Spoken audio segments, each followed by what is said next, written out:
Here's something nobody wants to hear.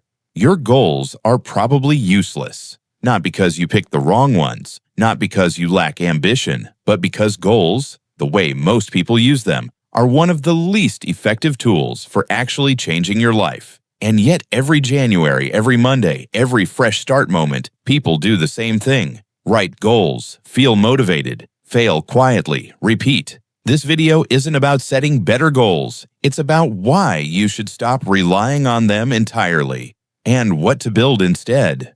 The goal trap. Here's the problem with goals nobody talks about. A goal is a desired outcome. It's a destination. And destinations are useful for one thing, knowing where you're headed, but they tell you almost nothing about how to get there. And more importantly, they do nothing on the days you don't feel like moving. Think about two people training for a marathon. Person A sets a goal. I will run a marathon in under 4 hours. They write it down. They feel the rush. They start training. 3 weeks in, life gets busy. Motivation dips, and they miss a week. The goal is still there, but now it feels like an accusation, a reminder of what they haven't done, so they avoid looking at it. Eventually, they forget it entirely. Person B doesn't focus on the marathon time. They build a system. Every morning at 6:30, running shoes go on. Doesn't matter how they feel, doesn't matter if it's raining. The run happens. Short some days, long others, but it happens. 6 months later, Person B is ready for a marathon they never even formally committed to. Here's the truth. Goals set the direction, systems determine whether you move, and most people spend all their energy on the destination and almost none on the vehicle. Why your brain hates goals.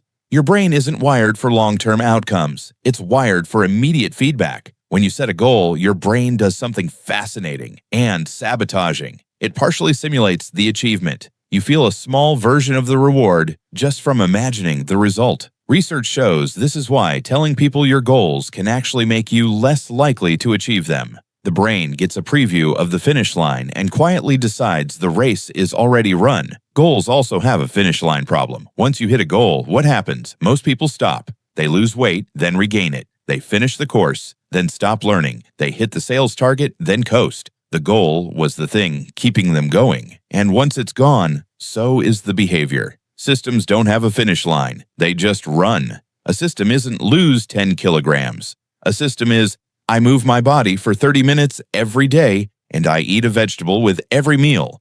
One is a destination, the other is a way of living. And a way of living doesn't expire. But here's where most people go wrong when they hear this. They think the solution is just setting better goals. Smarter goals, smart goals, stretch goals, micro goals, and the entire productivity industry has made billions selling you frameworks for goal optimization. The real shift isn't optimizing goals, it's replacing them with something that actually works. What a system actually is. A system is a set of repeated behaviors that produce results without requiring you to make the same decision every day. That last part is the key. Every decision you make costs energy. Psychologists call it decision fatigue. The more choices you make throughout the day, the worse your decision-making gets. By evening, your brain is running on fumes, which is exactly why good intentions tend to collapse after 7 p.m. A system removes the decision. You don't decide whether to work out. You've already decided. The only question is how long. You don't decide whether to read. Reading happens at 9 p.m. The decision was made weeks ago when you set the system up. Think of it like this. Every time you rely on motivation or willpower to do something, you're fighting against your own brain. Every time you build a system, you're working with it. Here's a concrete example. You want to write more. A goal-based approach says, I will write a novel this year. A system-based approach says, I will write 200 words every morning before I open my phone. That's it. 200 words. Non-negotiable. Some days it becomes 800, but the minimum is 200, and the minimum always happens. At the end of a year, the goal person has a vision board and a half-finished document. The system person has a finished book. The identity shift nobody mentions. Here's the part most productivity content skips entirely. Goals are about outcomes. Systems are about identity. And identity is more powerful than outcome. When your goal is to run a marathon, you're chasing an event. When your system makes you a person who runs every morning, you've become a runner. And runners run, not because they're chasing a race, but because that's who they are. This is the deepest reason systems work better than goals. A goal asks you to do something. A system asks you to become something. And human beings are remarkably consistent with who they believe themselves to be. If you see yourself as someone who doesn't miss workouts, you don't miss workouts. If you see yourself as someone who reads, you read. The behavior flows from the identity, not the other way around. Most people try to reverse engineer this. They think if they achieve enough goals, they'll eventually feel like the person they want to be. But that's backwards. You build the identity first, through repeated small behaviors, and the results follow automatically. Every time you sit down to write your 200 words, you're casting a vote for the identity, I am a writer. Every time you lace up your shoes at 6:30, you're casting a vote for I am someone who moves their body. Enough votes, and the identity becomes undeniable even to you. The compounding nobody talks about you already know about compound interest. Small amounts of money, invested consistently, grow into something massive over time. Systems work the same way. But here's what makes it counterintuitive. The early results are invisible. If you write 200 words every day for the first month, you won't feel like a writer. You'll feel like someone doing a boring exercise. The words won't feel special. The progress won't feel real. And this is exactly where most people quit. Because goals give you a number to chase. And without that number, the early days of a system feel pointless. But underneath the surface, something is compounding. You're building neural pathways. You're training your brain to associate a time, a place, a cue with a behavior. You're making the behavior cheaper every single day. What cost you willpower in week 1 cost you almost nothing in week 8. The system is becoming automatic. And then one day, usually around the 60 to 90-day mark, the behavior stops feeling like effort and starts feeling like identity. Missing it feels wrong. Doing it feels natural. That's the compound effect of systems.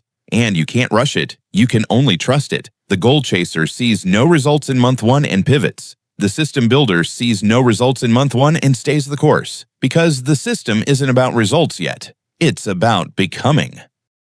How to actually build one. Here's the practical part. Most people overcomplicate systems. They design elaborate routines, color-coded schedules, 5-step morning rituals, productivity stacks with 6 apps. And then life happens, and the whole thing collapses because it was too fragile. A good system has 3 things: a trigger, a behavior, a minimum. The trigger is what starts it. Time of day works best. Every morning at 7. Environmental cues work too. Every time I sit at my desk. The trigger removes the question of when. The behavior is what you actually do. Keep it specific. Not exercise more, specific 20 minutes of movement. Not eat healthier, specific 1 vegetable with every meal. Vague behaviors create vague results. The minimum is the floor, the non-negotiable. On your worst day, the most exhausted, most distracted, most unmotivated day, this is what still happens. Make it embarrassingly small: 2 minutes of meditation, 1 page of reading, 10 push-ups. The minimum isn't about results, it's about keeping the chain unbroken, because here's what matters more than any single session: continuity. A mediocre workout done consistently destroys a perfect workout done occasionally. A short reading session every day compounds faster than a long one every few weeks. The system's power comes from never stopping, not from any individual effort. So design for your worst day, not your best. The one system that changes everything. If you only build one system, build this one. A weekly review. Every Sunday, or whatever day works for you, take 20 minutes. Ask 3 questions. What worked this week? What didn't? What needs to change? That's it. This single habit makes every other system better. Because systems aren't static. Life changes.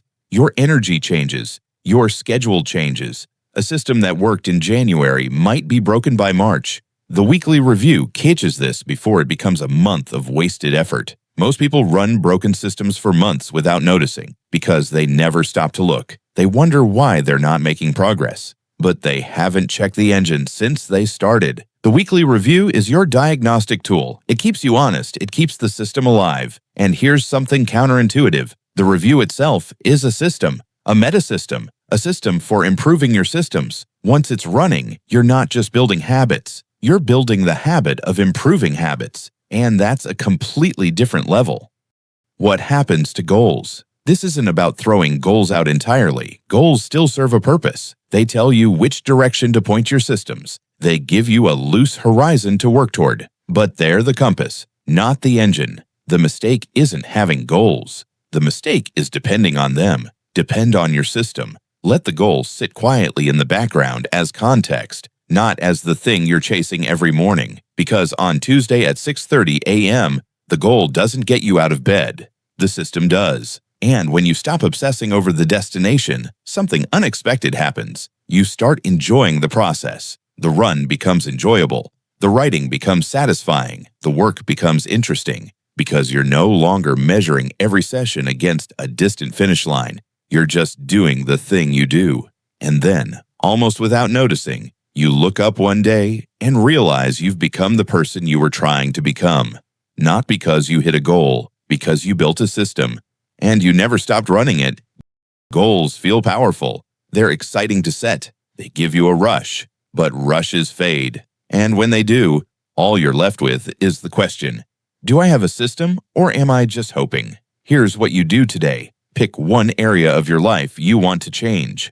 Don't write a goal. Write a system. Give it a trigger, a behavior, and a minimum.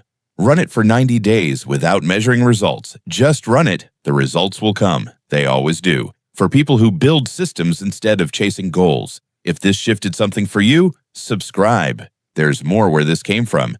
And the next video might be the one that actually changes things.